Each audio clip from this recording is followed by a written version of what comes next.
Captain Marcus Chen ran his fingers through his short black hair as he reread the mission parameters for the fifth time.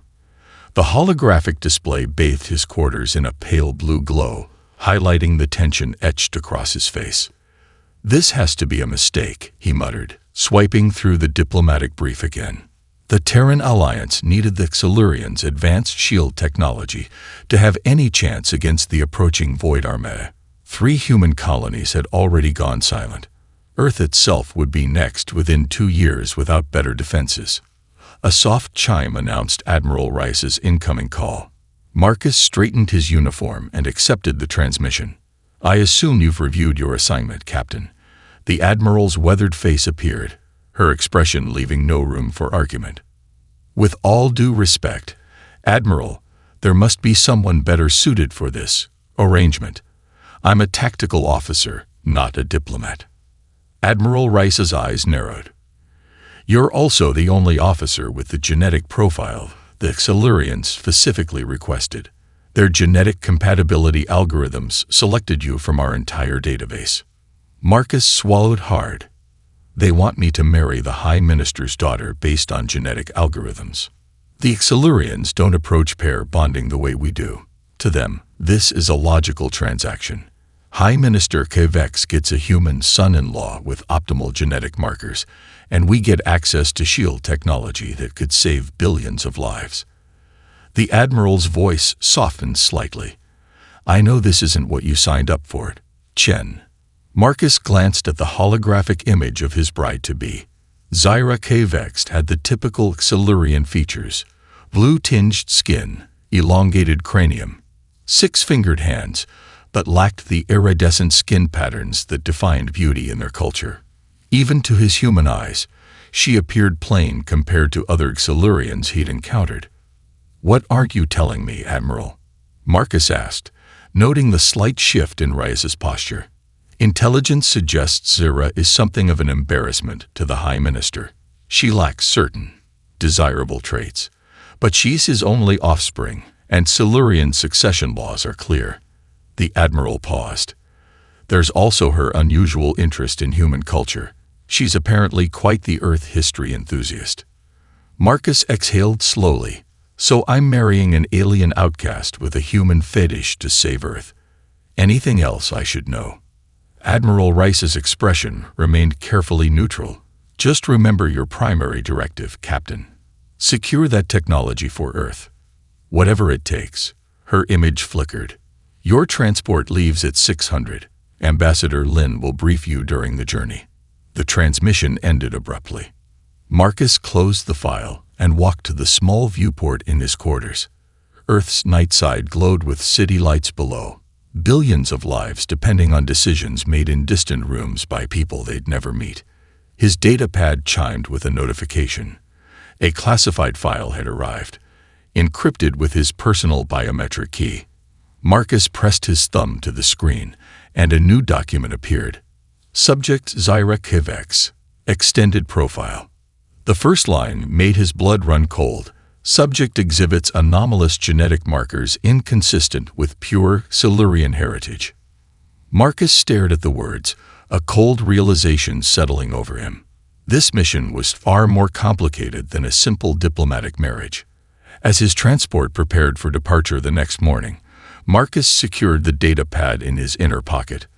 Whatever secrets surrounded his alien bride, he was now irrevocably bound to her fate, and perhaps to the fate of humanity itself. The Xilurian diplomatic vessel gleamed like polished obsidian against the starfield as Marcus's shuttle approached. Crystal spires jutted from its hull, capturing and refracting starlight in hypnotic patterns.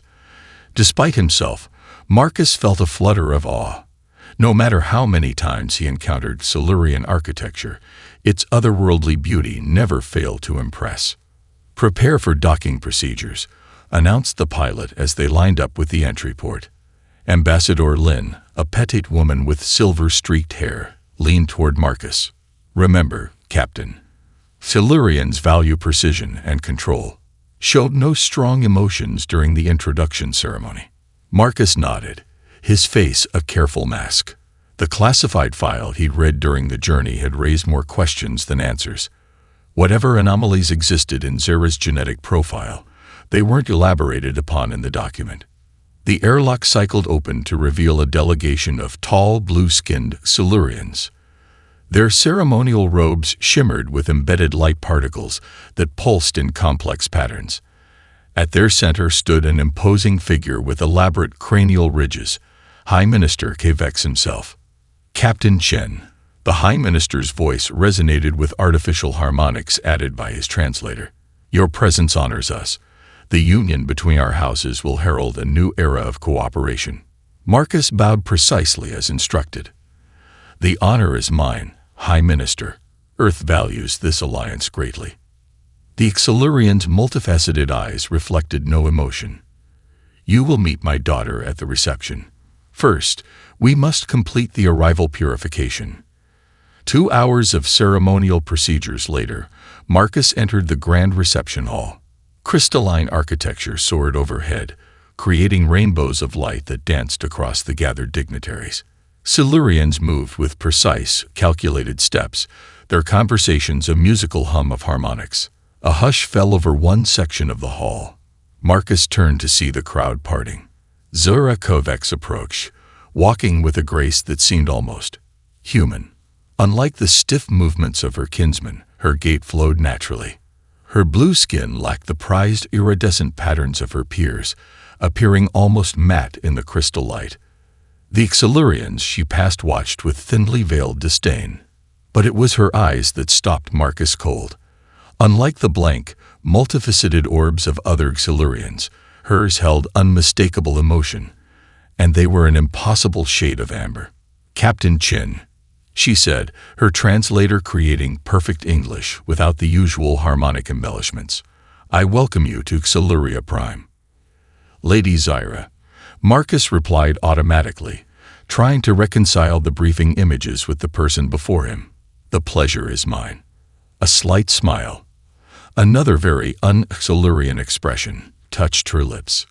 Walk with me. The observational terrace offers an excellent view of the crystalline sea. As they moved toward the terrace, isolated from the crowd, Zyra's demeanor subtly shifted. You've been told very little about me, I suspect, she said, her voice lower. I know enough, Marcus replied carefully. Zyra stopped at the terrace edge, where glowing crystal formations cascaded down the palace walls toward a shimmering ocean below. Do you enjoy Earth literature, Captain? The question caught him off guard. Yes, when duty permits. She turned, studying him with those strange amber eyes. Shakespeare once wrote, There are more things in heaven and earth than are dreamt of in your philosophy. Her pronunciation was flawless, without translation artifacts. I've always found those words particularly relevant to my situation. Marcus felt a chill that had nothing to do with the terrace's cool air. You speak English, without a translator. I speak 7 Earth languages, she replied, switching to perfect Mandarin. Your culture fascinates me in ways my people cannot understand. Before Marcus could respond, High Minister Kvex's amplified voice announced the commencement of the formal proceedings. Zyra's expression closed like a shutter. We should return. Tomorrow, Captain, we will speak more freely. She leaned closer, whispering without her translator. Not everything is as it appears. Especially me. Marcus woke to the soft hum of Silurian environmental systems. For a moment, he struggled to orient himself in the crystalline guest quarters. The events of the previous day flooded back. The formal reception, the strange first meeting with Zyra, the endless ceremonial protocols. Something felt wrong. He scanned the room carefully and noticed a slight distortion near the ceiling corner, almost imperceptible, but his military training had taught him to spot surveillance devices. The Silurians were watching him. A gentle chime announced a visitor. Marcus quickly composed himself as the door membrane rippled, admitting a Silurian attendant. The pre-bonding ritual begins in 1 hour, Captain, the attendant announced. Lady Zyra requests your presence in the Eastern Gardens beforehand. Marcus nodded. I'll be there. After the attendant left, Marcus swept the room thoroughly, identifying 3 more surveillance points. He carefully avoided looking directly at them while preparing for the day. The eastern garden sprawled across several acres, filled with alien flora that shimmered and shifted colors in the morning light. Zira stood beside a fountain of flowing liquid that defied gravity, spiraling upward rather than down. "You found the monitoring devices," she stated without preamble when he approached. Marcus maintained a neutral expression. "4 that I could identify." "There are 7, she replied, gesturing for him to walk alongside her. "The ones in the bathroom and behind the sleeping platform are particularly invasive." They strolled deeper into the gardens, where exotic plants grew denser, providing more privacy. "Why are they watching me so closely?" Marcus asked quietly. Zira's steps faltered slightly. "Because they took samples while you slept." Marcus stiffened. "What kind of samples?" "Genetic. Cellular. More than they should have." Her amber eyes met his. "Follow me. Quickly. We have little time before the ritual coordinators notice our deviation from the scheduled path." She led him through a narrow gap between crystalline plant structures, then pressed her palm against what appeared to be solid wall. A seam appeared, revealing a hidden passage. "The palace has thousands of maintenance tunnels. Few know them, as well as I do." She guided him into the dimly lit corridor. "I've disabled the sensors in this section temporarily." The passage sloped downward, the temperature cooling noticeably. After several minutes of silent navigation through the labyrinth, they entered a small chamber filled with glowing data terminals. "My private sanctuary," Zira explained, "shielded from palace surveillance." She activated a terminal with a wave of her 6-fingered hand. A holographic display materialized, showing what appeared to be cellular structures. "These are yours," she said, indicating one set of cells. "Taken last night. These," she pointed to another set, "are mine." Even with limited scientific knowledge, Marcus could see striking similarities in the cellular patterns. "What am I looking at?" "Evidence of genetic tampering." Zira's voice tightened. "My father has been searching for a compatible human match for years. The marriage alliance was merely a convenient political cover." "Compatible for what purpose?" Marcus asked, though a cold dread was already forming in his gut. Zira's fingers trembled slightly as she expanded the display. "My father doesn't seek a son-in-law, Captain. He seeks a genetic template to stabilize hybrid offspring." The implications hit Marcus like a physical blow. "Hybrid, you mean?" "Yes." Zira's amber eyes, human eyes, stared back at him. "I am not fully Silurian, and after tomorrow's ceremony, they will have everything they need from both of us." An alarm suddenly blared through the passage. Zira's head jerked up. "They've discovered your absence. We must return immediately." She deactivated the terminal. "Remember, show no reaction to what I've told you. Our lives depend on it." As they hurried back through the tunnels, Marcus's mind raced. The mission had just become infinitely more complicated. The Grand Cathedral of Celestial Unity soared above the Silurian capital, its crystalline spires capturing and amplifying the light of 3 moons. Inside, 1,000 luminescent orbs floated among the gathered dignitaries, casting prismatic patterns across blue-skinned faces and the handful of human representatives. Marcus stood at the ceremonial platform, dressed in traditional Silurian bonding attire, a close-fitting suit embedded with living light particles that pulsed in harmony with his heartbeat. Ambassador Lin had warned him that the outfit would broadcast his emotional state to all present. He focused on controlling his breathing, keeping the lights steady despite his inner turmoil. The past 24 hours had been a careful dance of pretense. He'd attended every pre-wedding ritual with perfect composure, while his mind raced with the implications of Zira's revelation. The Terran Alliance had sent him into a situation far more complex than a simple diplomatic marriage. A resonant tone echoed through the cathedral, signaling Zira's approach. The assembled crowd turned as one. She entered surrounded by Silurian attendants, her ceremonial gown a cascade of living crystal that shifted colors with each step. Unlike yesterday, she moved with the precise, measured gait of a traditional Silurian, her face composed into the emotionless mask her culture demanded. Only her eyes, those strikingly human amber eyes, betrayed any hint of the person beneath the ritual. High Minister Kvex stood between them, his elaborate headdress towering above the ceremonial altar. "Today, we witnessed the joining of bloodlines," he announced, his voice amplified throughout the vast space. "A bond that strengthens both our peoples against the darkness that approaches." The ritual proceeded with mathematical precision. Marcus recited phonetically perfect Silurian phrases taught to him by linguistic specialists. Zira responded with the traditional counterparts, her voice carrying the proper harmonic overtones expected of Silurian nobility. "Now comes the sharing of essence," the High Minister intoned. An attendant presented an ornate chalice filled with luminescent blue liquid.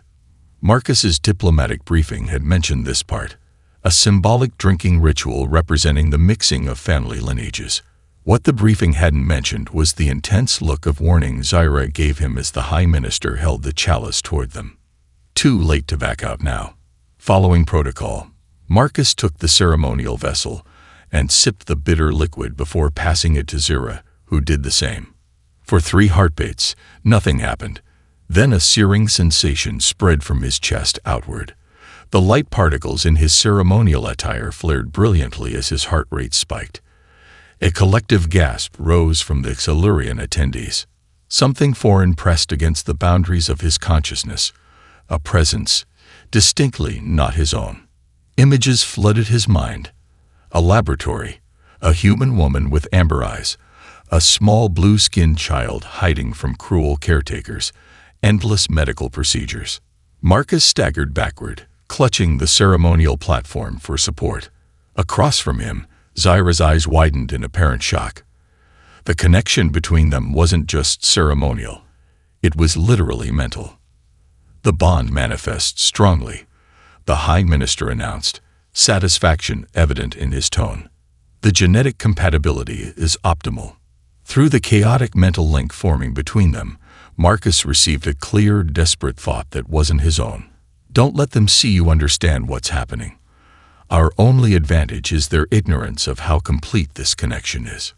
Marcus fought to compose his features, to make his reaction appear to be simple human disorientation at an alien ceremony. But the truth thundered through his mind with each pulse of the mental bond. Zira wasn't just telling him she was part human. She was showing him, memory by memory, through a connection her father never anticipated would work so completely. The ceremonial reception blurred around Marcus as he struggled to process both the mental connection and the fragments of memory flooding through it.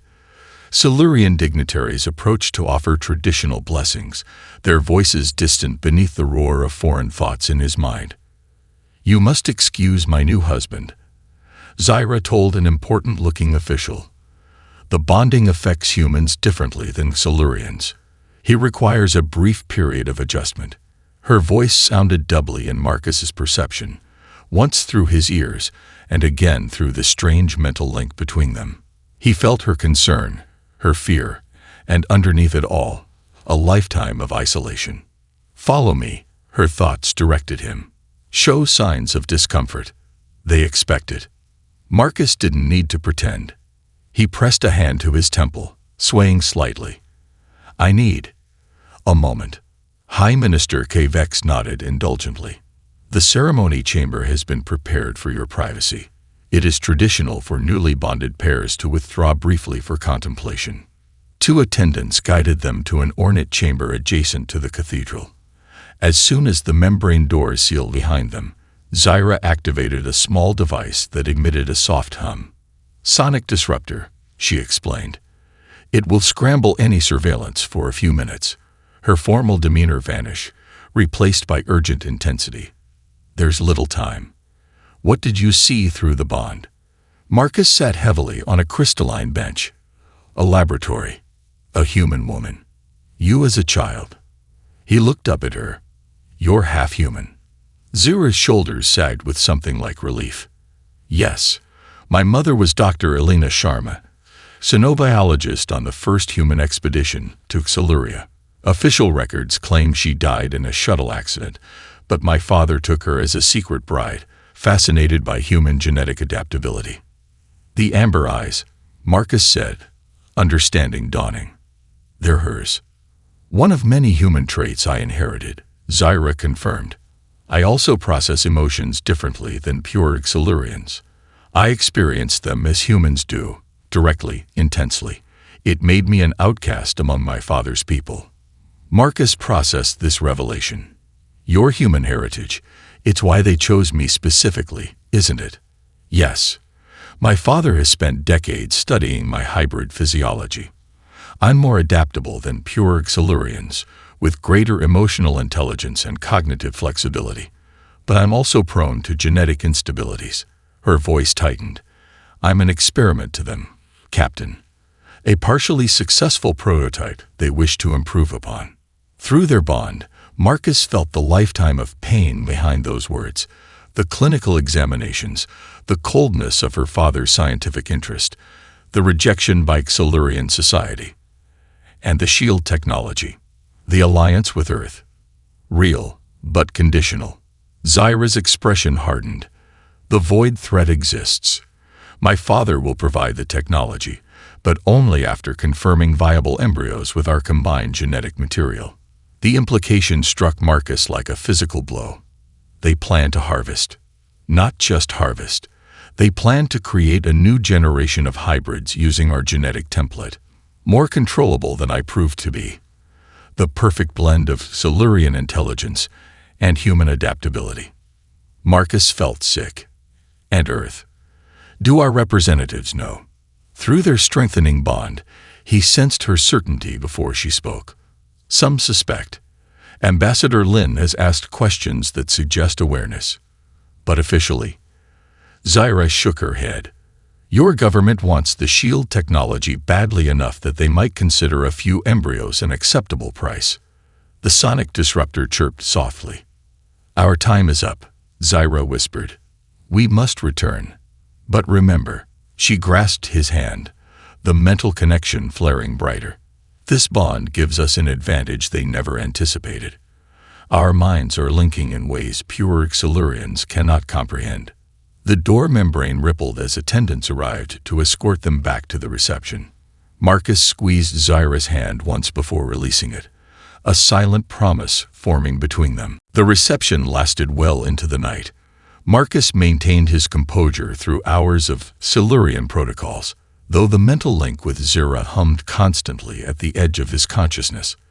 Their thoughts brushed against each other like overlapping radio frequencies, sometimes clear, sometimes garbled. When they were finally escorted to their shared quarters, a spacious suite overlooking the capital's crystal skyline, Marcus found himself alone with his new wife for the first time since their revelatory conversation. Zyra immediately swept the room for surveillance, her movements quick and practiced. She gestured toward the environmental control panel, and Marcus followed her lead, pretending to adjust the suite's atmospheric settings while she leaned close. Speak normally about inconsequential things, she whispered. There are 14 monitoring devices in this room alone. Marcus nodded minutely.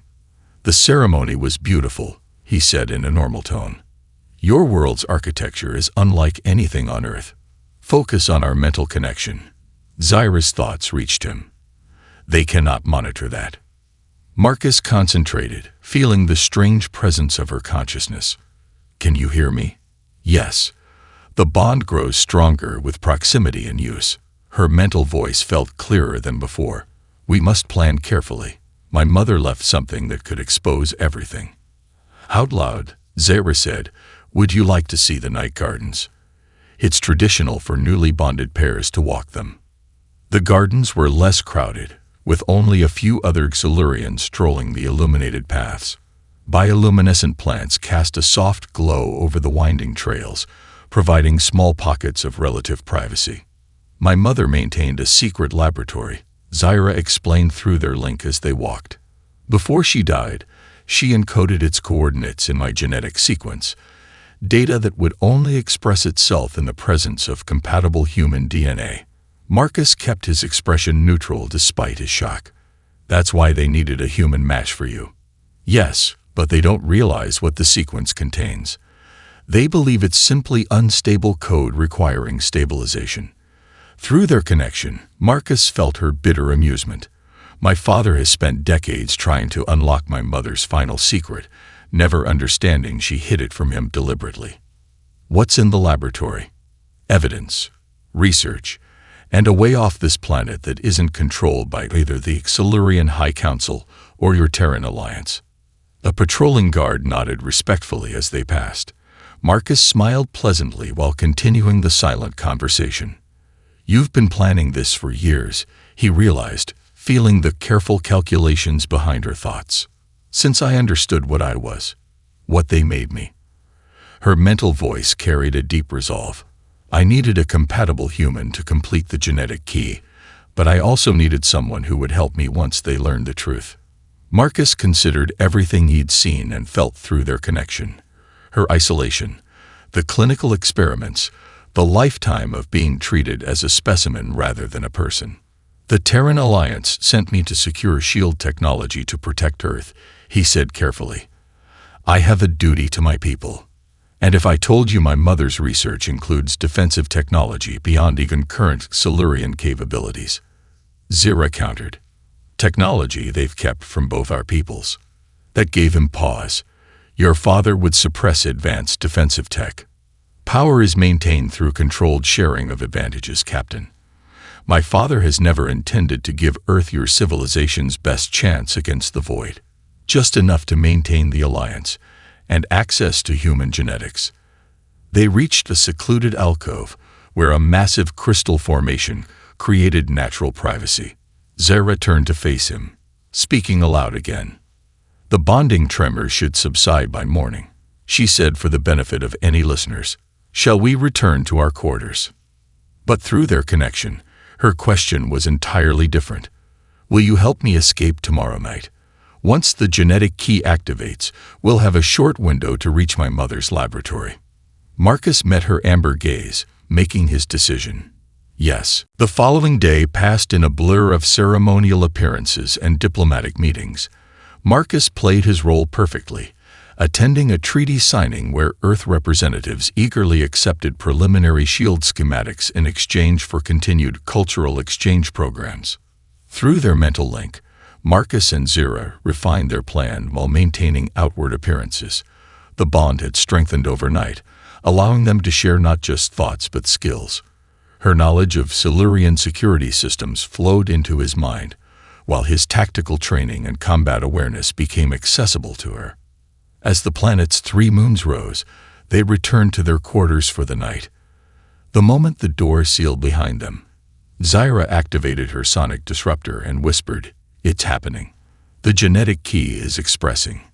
She extended her arm, where faint luminescent patterns were appearing beneath her blue skin, intricate sequences that resembled neither human writing nor Silurian glyphs. Navigational coordinates, Marcus realized. Zira nodded. We have approximately 40 minutes before the palace sensors detect the anomalous energy signature. She moved to the environmental control panel and pressed a complex sequence. A hidden compartment opened, revealing a small device. Portable shield generator, my own design. It will mask us from security scans for short periods. Marcus was already changing into the dark attire she had concealed in another hidden compartment. The maintenance tunnels you showed me yesterday. For the first leg, yes. Then we'll need to cross the Crystal Gardens to reach the transportation hub. Her amber eyes met his. Once we're detected missing, every exit from the palace district will be sealed. Marcus smiled grimly. That's why we won't use an exit. Show me, she thought, and through their connection, he shared his plan. A tactical approach no Silurian would anticipate. 20 minutes later, they moved silently through the maintenance tunnels, the shield generator creating a bubble of sensor invisibility around them. The genetic patterns on Zira's arm glowed brighter, guiding their path. Security patrol ahead, Marcus thought, sensing movement through the walls. Zira didn't hesitate. She pulled him into a narrow service shaft just as 3 guards passed. Their mental connection allowed them to move in perfect coordination, each anticipating the other's actions without words. They reached the garden perimeter where the crystalline palace walls met the natural formations of the planet's surface.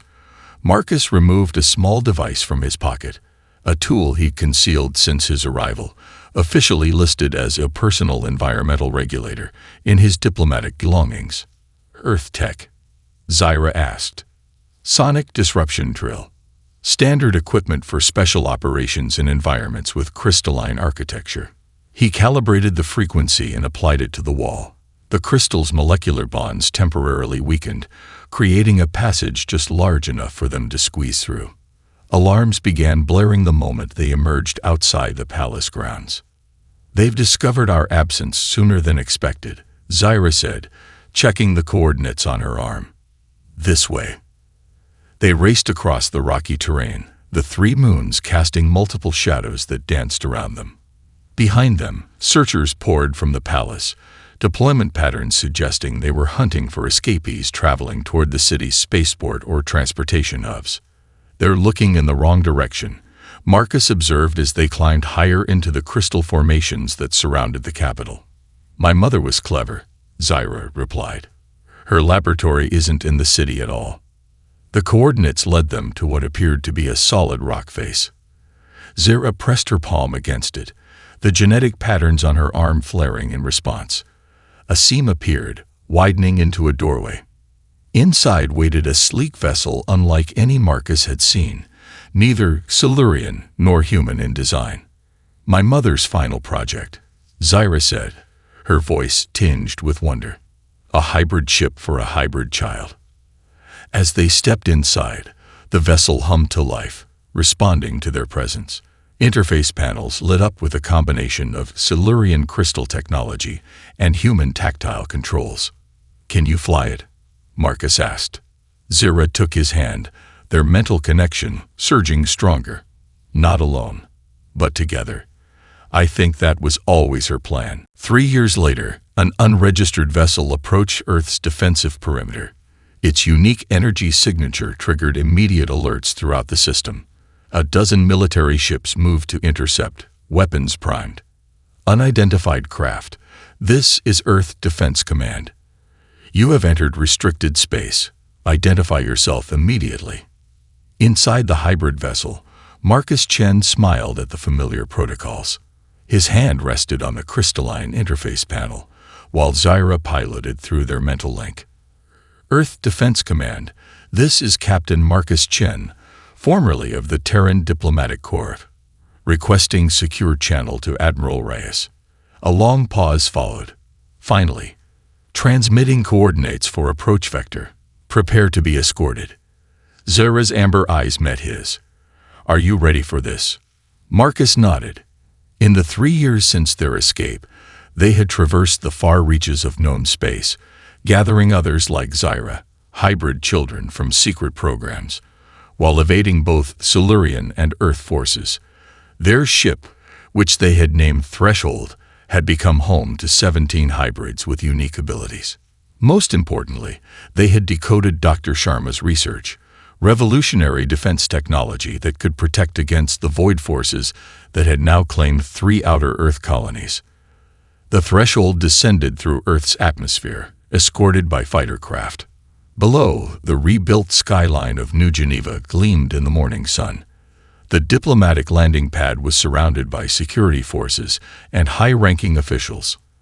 Admiral Reyes stood at the center, her uniform now bearing the insignia of Earth Defense Command's highest rank. Her expression remained impassive as Marcus and Zyra emerged from their vessel. "Captain Chen," she said formally, "you disappeared under extremely sensitive circumstances. The Silurian alliance collapsed following your departure." "Yes," Marcus replied. "I imagine High Minister Kavex was quite upset to lose his prize specimens." The Admiral's eyes narrowed. "That's classified information, Captain." "Not to us," Zyra said, stepping forward. "I am Zyra Sharma Chen, daughter of Dr. Elena Sharma of the First Contact Expedition. My mother left something for Earth, something both our governments tried to suppress." Behind them, the ship's hatch opened wider as the other hybrids emerged, each carrying components of Dr. Sharma's defense system. The Void Armada will reach Earth in 3 months, Marcus stated. The shield technology the Silurians provided is insufficient. You know this, or you wouldn't have allowed us to land. Admiral Rice's composure cracked slightly. We've lost contact with the Jupiter outpost. Our best estimates give us less than 60 days now. Zira extended her hand, palm up, where the genetic coordinates still faintly pulsed beneath her skin. My mother foresaw this decades ago. Neither pure human nor pure Silurian technology can withstand the void. But together, she looked at Marcus, their mental link humming with shared purpose. We've found a third path. Marcus activated a holographic display showing schematics for an integrated defense system. This isn't about Silurian or human supremacy anymore. It's about survival through cooperation. True hybridization of our strengths. The other human-alien hybrids formed a circle around them, each representing different combinations of species and abilities. Through their growing mental network, an extension of what had begun with Marcus and Zira's bonding, they demonstrated abilities neither parent species possessed alone. We don't offer you just technology, Zira said. We offer a new way of seeing, of being. Admiral Rice studied them for a long moment before nodding slowly. The Defense Council is waiting. They'll want to see everything. As they walked toward the council chambers, Marcus felt Zira's thoughts entwine with his. The shocking bond that had begun at their wedding ceremony had evolved into something neither human nor Silurian minds had ever conceived. A bridge between worlds that might, just possibly, save them all. We've come full circle, he thought to her. No, she corrected gently. We've only just begun.